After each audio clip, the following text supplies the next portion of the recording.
Me encanta este activista como es el amigo Vallejos, Denis Vallejos. Él es abogado de profesión. Voy a tratar de contactarlo para ir vía Zoom, pero vean lo que hace con gente del otro lado, debate ideas. No venga ningún masista en este momento a llenarse la boca de defensa de la democracia. Porque este problema tan crítico que tenemos en Bolivia y en el departamento es resultado a la pésima política del movimiento al socialismo, tanto evistas como arcistas. Con todo el respeto, ¿quién ha puesto a un militar de tan bajo nivel intelectual, el peor de su curso como general y comandante de las Fuerzas Armadas, ha sido Luis Arce Catacora? Y lo mismo hizo Evo Morales con el señor Calimán. Quienes han depravado a las Fuerzas Armadas, quienes han subalternizado a esta institución histórica a venezolanos, a cubanos y demás extranjeros, han sido los del movimiento al socialismo. Y yo quiero levantar la voz porque no podemos permitir que a la sociedad civil se nos confunda. Esta es una pelea entre evistas y arcistas. Y si va a correr sangre, porque están buscando que hayan muertos, porque estos famosos socialistas amantes del caos viven de eso. Amantes del caos. Claro, hay gente que gana mucha plata. Y voy a presentarles en este programa la denuncia de una diputada con planillas donde dicen los que están en los bloqueos, los controladores de los bloqueos, están recibiendo sueldo como delegados sindicales. Sueldo que sale de la plata del Estado boliviano. ¿Pueden creerlo?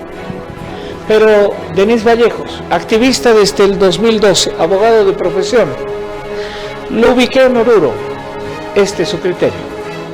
Denis Vallejos es un profesional increíble, abogado de oficio, es activista hace, ya van a ser 14 años. Creo que un hombre con una firmeza de ideas interesante. Ha tenido que enfrentar allí en el seno mismo del masismo muchas veces debates a los que él no ha rehuido, porque quien tiene ideas definitivamente no le corre a nada. Quiero darle la bienvenida, primero felicitarlo, me encanta verlo en TikToks y demás, y creo que ha explotado en este tiempo en redes. Algún rato tengo la ilusión de tenerlo en el estudio para que podamos hablar. Denis, querido, qué gusto a la distancia desde tu hermoso Oruro hasta aquí La Paz. Mi estimado, ¿cómo está? Le mando un fuerte abrazo acá desde la capital del folclore. Me siento honrado por sus palabras. Sí, son 14 años. Mira, desde los 18, ahora tengo 32. Ya con algunas canitas ya que empiezan a florecer, pero siempre firmes en la lucha por la patria. Denis, a ver, tú no te tengo que clarear qué posición tienes, has sido crítico en los momentos donde el movimiento al socialismo ha estado más fuerte y sigues manteniendo, incluso con la militancia del MAS, en sendos diálogos, debates, entrevistas. Dices un ratito, las cosas no son como ustedes dicen, las cosas son como son. A ver, quisiera ahí conocer un poquito tu mirada, tu diagnóstico en este escenario. ¿Evo volverá? ¿El masismo va a volver casi automáticamente? ¿Cómo la ves tú? A ver, partamos del hecho de que hemos entrado a un cierre de ciclo justamente con el gobierno de Luis Arce Catacora. Y bueno, los ciclos políticos en nuestro país tienen un promedio aproximadamente de 20 años, ¿no? Hagamos mención al nacionalismo revolucionario, las dictaduras militares, el tiempo de la reconquista de la democracia y ahora lo que conocemos como proceso de cambio, ¿no es cierto? Aproximadamente duran 20 años, un poco más, un poco menos. El gran detalle que tienen los gobiernos que entran al inicio después de estos cierres de ciclo es que no se definen y tienen ahí un gran riesgo de definirse como gobiernos de transición o gobiernos de inicio de ciclo. Uh-huh. Y en este momento yo veo que el gobierno nacional todavía no está marcando una identidad de gestión pública. Y la identidad es importantísima porque la identidad te da los horizontes, te da los objetivos, traza tu ruta ideológica, No solamente es ir a Estados Unidos, otros países a entablar relaciones, tienes que tener un norte.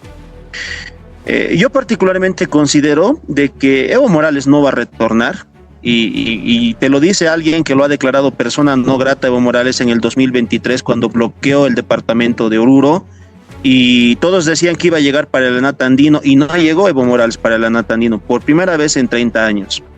Entonces yo creo que primero hay que partir de romper este mito de los ídolos de barro, que muchos pensamos que son intocables, pero hay que enfrentarnos a ellos, y hay que enfrentarnos no con la violencia que ellos profesan, sino con ideas. Pero si este gobierno no se termina de consolidar, existe un riesgo, un peligro de que se pueda rearticular. Yo no voy a hablar de movimiento popular, porque creo que todos somos parte del movimiento popular. Yo creo que los bloques de izquierda se van a rearticular y podrían presentar una oferta electoral en el siguiente proceso, y ya con diferentes situaciones que hemos estado viendo, por ejemplo, el tema de la gasolina, el tema de la falta de los consensos, los decretos supremos, la ley 1720, se ha demostrado nomás de que aún tiene vigencia los movimientos corporativos para chantajear a los gobiernos de turno. Yo creo que desde ahí algo que considero no se ha podido aplicar de manera correcta es que el gobierno gobierne. Yo no sé en qué país, por ejemplo, un presidente se deja carajear, discúlpame la palabra, con un dirigente sindical. Y esto es prácticamente lo que hemos visto en la última mesa de negociación con Argüello y Rodrigo Paz. Y si bien uno tiene una vocación democrática, uno tiene, por ejemplo, un amplio respeto por los derechos humanos, pero también tenemos que entender que es pues una primera autoridad, un mandatario se lo tiene que creer, y como tal también tiene una responsabilidad en sus hombros. Y yo veo todavía que este gobierno no se termina de consolidar, querido Juan Carlos. Ahora, ¿qué hacemos? Porque la dicotomía es acá, bueno, el gobierno que ha cometido errores en estos 7 meses, ¿quién podría decir que no? Pero, ¿qué hacemos? Porque parecería la alternativa de romper este esquema es más desastrosa o más peligrosa, con un quiebre institucional, que es el que se está queriendo provocar, ¿verdad? Sí, es que también tenemos que entender, y esta narrativa le han implantado de manera muy hábil, por ejemplo, algunos agitadores en redes sociales y medios de comunicación afines al levismo, afines a la izquierda, de que la lucha es contra el movimiento campesino, y eso es un error. Y yo creo que el gobierno se haya tragado justamente ese discurso y responder a ese discurso, en vez de que el gobierno te ponga la agenda, que sea un gobierno que responda reaccionario, no corresponde. Mira, yo soy partidario de que el estado de excepción lo venimos pidiendo desde el 2023-22, pero yo creo que el Estado tiene que sentar soberanía en lugares rojos donde no existe, reitero nuevamente, institucionalidad. Y te puedo dar 4 nombres de entrada. Te puedo dar el nombre, por ejemplo, de Laucaeñe, Cacachaca, es la frontera Oruro y norte de Potosí, San Julián, y por qué no también Achacachi. Es decir, yo considero de que sí se tiene que tomar medidas de hecho, y se tiene que justamente intervenir estos lugares donde de manera flagrante, y tú lo has visto en tu trabajo periodístico, o casualidad, en estos lugares es donde han aparecido personas armadas. Son los únicos lugares donde siempre aparecen personas armadas. Y hay que recalcar también que no están amenazando a Rodrigo Paz, no están amenazando al gabinete o a los diputados, nos están amenazando a nosotros. Y yo creo que si bien el diálogo es importante para la pacificación con los sectores movilizados, una cosa es un sector movilizado y otra cosa es un grupo paramilitar, un grupo terrorista que utiliza rifles de asalto, fusiles largos para amenazar. Entonces yo creo que se tiene que tomar decisiones en estos lugares que son neurálgicos y que no tienen que ver con el radio urbano y que no tiene que ver con las comunidades campesinas que se dedican a la producción agrícola o que se dedican a otro tipo de actividades. Ahora, Denis, esto es prueba y error, ¿verdad? El 2003, que dicta en estado de sitio, se dictó un estado de sitio, incluso el 2019, no se hicieron ni autopsias, los caídos en Sencate y Sacaba, y lastimosamente la historia, como dice la frase, la cuentan quienes ganan. Entonces, en este escenario, ¿cómo hacemos para poner la fuerza necesaria pero que de verdad esto no se traduzca en un argumento. Ahorita no hay un argumento para votar al gobierno, más que se está buscando la gasolina, basura, no sé, están buscándole 50 pies al gato. ¿Cómo hacemos nosotros para poner la fuerza necesaria sin que esto necesariamente sea una medida de violencia y de muerte? Hay un hecho importante: el gobierno actual cuenta con el respaldo de la mayoría silenciosa, ¿no? En el 2003, por ejemplo, también era un cierre de ciclo y se traía un descontento que ya databa de inicios del 2000, con conflicto con los cocaleros. Tú recordarás cuando estaba el señor Hugo Banzer Suárez, lo de Febrero Negro, el enfrentamiento entre policías y militares. Yo me refiero a la mayoría silenciosa, a esa que no se ve necesariamente en las calles, pero su respaldo moral es fundamental para sostener un conflicto. Y en el 2003, por ejemplo, la Ciudad del Alto, las laderas de La Paz, han generado una suerte de sinergia para enfrentarse a un gobierno que también cometió errores. Pero fue justamente ese el detonante para que huya Gonzalo Sánchez de Lozada, porque ya no contaba con el respaldo popular, que es muy diferente al respaldo de algunos sectores sociales. En cambio ahora, Rodrigo Paz, y no por ser Rodrigo Paz, sino porque es el presidente que constitucionalmente ha sido electo en el año pasado en una segunda vuelta con amplia mayoría, él cuenta con ese respaldo de la mayoría silenciosa. Algo que yo puedo anotar, por ejemplo, también ahí, Juan Carlos, es de que este cierre de ciclo es particular, porque no solamente está cerrando el ciclo de lo que conocemos como el proceso de cambio, que tuvo una vigencia de más de 20 años, sino también está cerrando el ciclo de la fuerza del corporativismo organizado, que fue instaurado desde el 52 con más fuerza. Porque si tú revisas, inclusive desde el 46, cuando estaba Villarroel en el gobierno, el poder de los sindicatos, los grupos organizados, tenía una relevancia. Inclusive llegaron a cogobernar. Juan Lechín, por ejemplo, cogobernó con el MNR. Pero a ver, preguntarle a una persona de a pie, a cualquiera, si se siente representada por la COP, si se siente representada por los Ponchos Rojos, si se sienten representados por las FEJUVES. Esa es la gran ventaja que tiene en este momento el gobierno, que cualquier acción que se asuma en esta coyuntura contaría con un amplio respaldo popular. Esto es importantísimo y mira, oh sorpresa, venimos, el 82 se recupera la democracia y la imagen que se ha tenido de los militares ha sido muy negativa y con justa razón. Perseguidos, desaparecidos, torturados, asesinados. Yo he sido dirigente y todavía sigo siendo activista en el CONADE. El CONADE ha sido fundado en tiempos de dictadura militar. Pero algo que me parece muy sui generis es que en este tiempo ha sido la ciudadanía de manera espontánea la que nuevamente ha pedido la intervención de los militares. Eso hace 40 años no te lo imaginabas. Entonces, el cambio de ciclo no solamente le afecta a los movimientos de izquierda, sino también a estos grupos que se han enquistado justamente en el corporativismo. La legitimidad la podría tener Rodrigo Paz en este momento, pero lo que noto es que falta decisión, porque también no nos olvidemos que toda decisión también tiene responsabilidades. Y yo veo por ese lado, ¿no?, de que tienen temor algunas autoridades a tener responsabilidades penales más adelante. Pero también hay que recalcar, cuando uno asume un cargo, también tiene que estar dispuesto a entregarlo todo por la patria. Absolutamente de acuerdo. Ahí, digamos, ahora, lo que me preocupa es una especie de magma que entre líneas Denis se ha dejado. No tienen ni siquiera balas para poder imponer la fuerza, lo que nos hablaría de una debilidad del Estado Nacional dramática, ¿no? Claro, es importante de que sin romper el principio de que somos un país pacifista no significa que sea un país vulnerable o indefenso. Es importante de que se rearmen las Fuerzas Armadas, y no solamente por estos problemas de conmoción interna, también por el tema de nuestras fronteras, y ni qué decir la policía boliviana. Entonces, antes, hace unos 15, 20 años, era pues complicado hablar de estos temas, porque tú tenías en el MAS a personas que militaron, por ejemplo, en las causas del Che Guevara, en la guerrilla de Teoponte. Algunos eran inclusive afines a la comisión Néstor Paz Zamora. No sé si tú recuerdas que en los 90 hasta cometió justamente secuestros. Ellos eran héroes en el gobierno del MAS.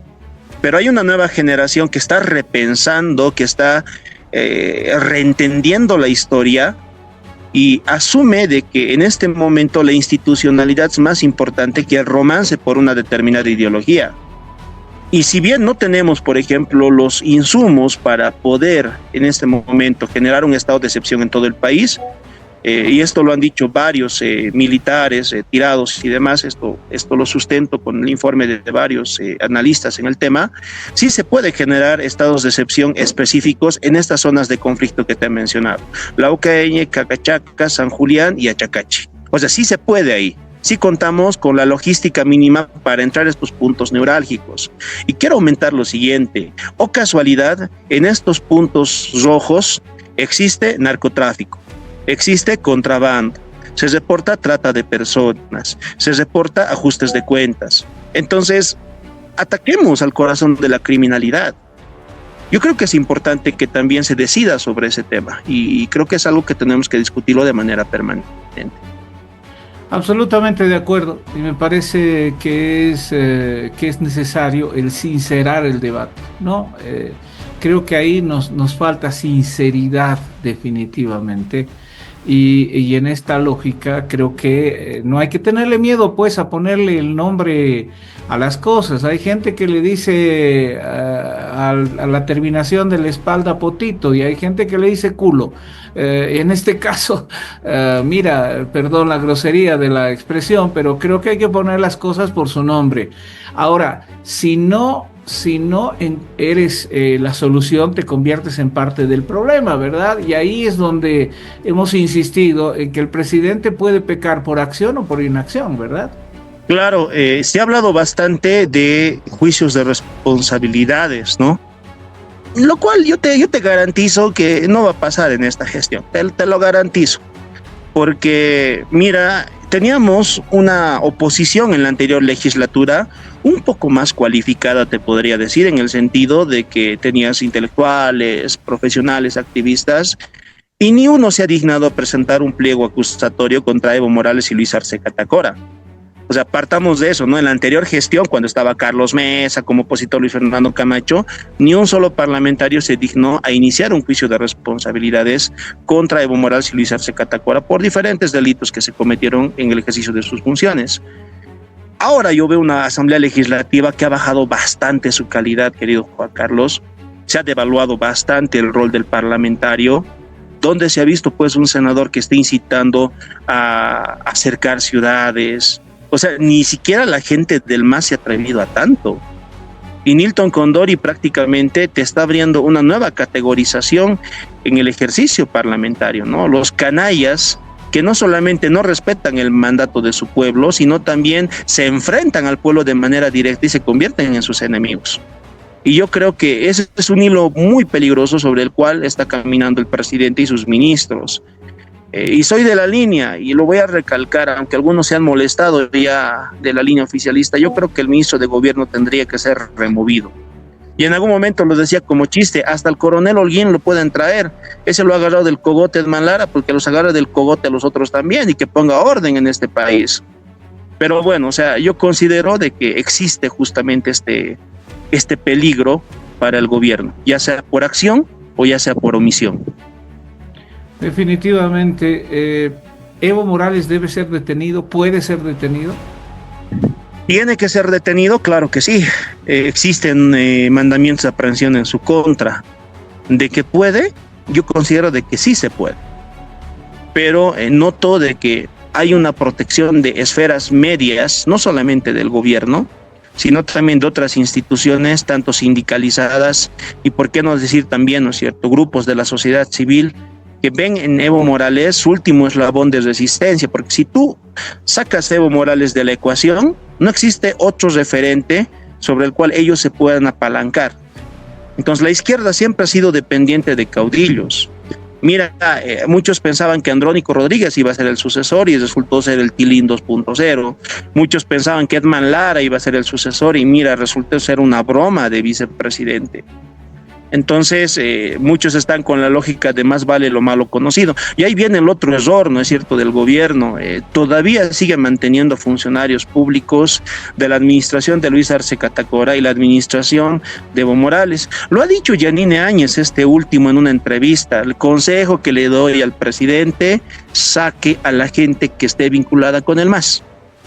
Entonces, en este momento el gobierno no solamente enfrenta una conmoción en los sectores sociales, en las carreteras, sino también enfrenta sabotaje interno. Y esto creo que es importante que lo analicen de manera profunda y que no me vengan a decir que no hay gente capacitada en este país, porque cada año votamos miles de profesionales a nivel pregrado, posgrado, doctorados y demás. Existe gente capaz en este país. Y yo no sé cuál es el temor que tienen en diferentes ministerios a sacar convocatorias públicas para que la gente pueda entrar de manera limpia a trabajar y servir a su país. Yo creo que ahí también está el problema, ¿no es cierto? No se trata de que cambiemos un partido con amigos a otro partido con amigos. Yo creo que tenemos que darle un realce al tema de la meritocracia en Bolivia. Me adscribo, querido profesor, querido doctor y amigo. Quiero hacer un pacto contigo, y no es el pacto al estilo COP, sino quiero hacer un pacto para que puedas estar cuando nos dejen circular, que puedas estar acá en Postdata. No, perfecto, yo encantado y respeto bastante el programa, el trabajo que estás haciendo, Juan Carlos. Yo creo que los principios y valores no se negocian, ¿no? Y eso es algo fundamental. Los ciudadanos que levantamos la voz no seríamos nada sin libertad de expresión y como decían por ahí, sin prensa libre no hay democracia y creo que eres uno de los últimos periodistas que ha mantenido ese baluarte en plena resistencia. Así que hacemos ese pacto y yo voy a estar presente ni bien se pueda resolver este conflicto. Denis, querido, felicidades, de verdad disfruto mucho tus alocuciones, aprendo mucho de ellas, es un gusto el poder estar en contacto. Te digo un hasta pronto, gracias.